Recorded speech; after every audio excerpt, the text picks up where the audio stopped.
For number 2, consider the data set below. So we have a set of numbers. They want us to find the range, lower quartile, medium, upper quartile, and the inner quartile range. So to do, first of all, the range. Range is simply the largest minus the smallest. So we're going to look here to find our largest number, and we can see here that our largest number is going to be 68. So 68 is our largest number. And we're going to subtract our smallest number. So we can see that we have numbers in the 40s. So the smallest number is going to be 44. So 68 minus 44 equals 24.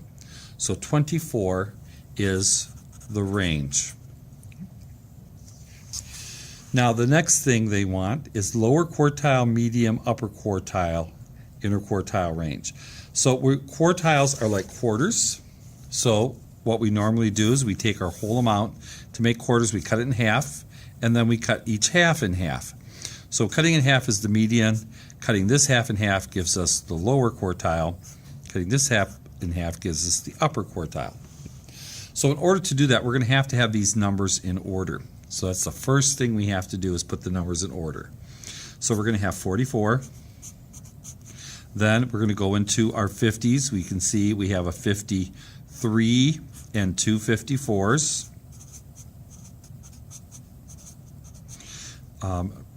Actually, so we had the 57s right here, 2 of those. Then we go into the 60s. We have 60, a 61.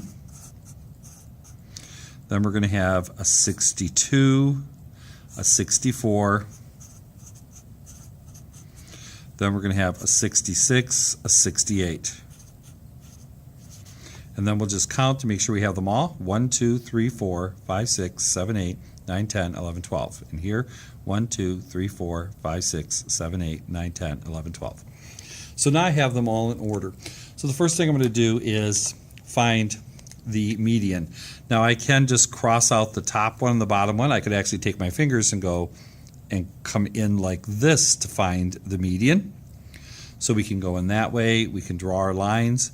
We could actually count how many we have, and if we know how many we have, we could divide that by 2, and that's going to help us find the median. But I'm just going to go ahead on this and connect these to cross them out. It's one of the ways to cross them out.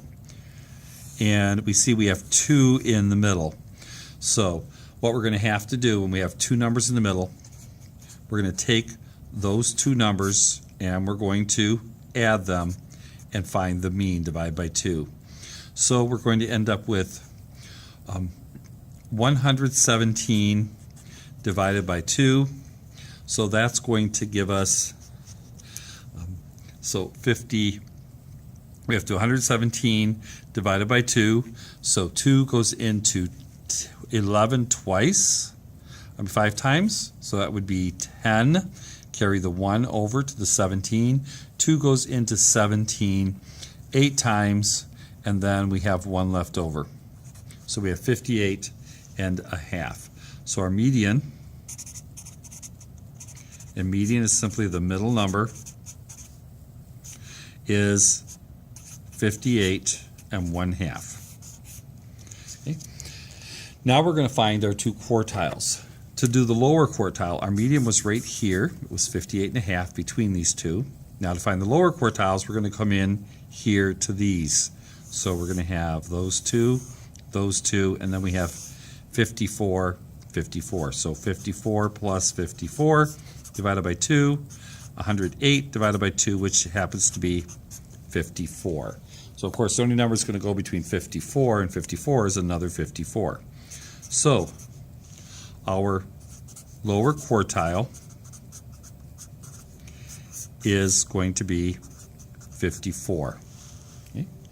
Now we're going to cut the upper part in half to get the upper quartile. So these 2 cancel, those 2 cancel, we have 62 and 64. Now we could add those and divide by 2, but we can see the only number that's going to go between those two is going to be 63. So 63 is going to be our upper quartile. So once again, cut it in half to find the median, cut the lower part in half to find the lower quartile, the upper part in half to find the upper quartile. Our final thing that we're doing is the interquartile range. And once again, we know the range is the largest minus the smallest. So the interquartile range is also going to be the largest minus the smallest, but it's going to be just over the quartiles. So our largest quartile is 63 minus the smaller quartile, which is 54, which is going to give us an interquartile range of 9. Okay? So range, largest to smallest, interquartile range, largest quartile to smaller quartile.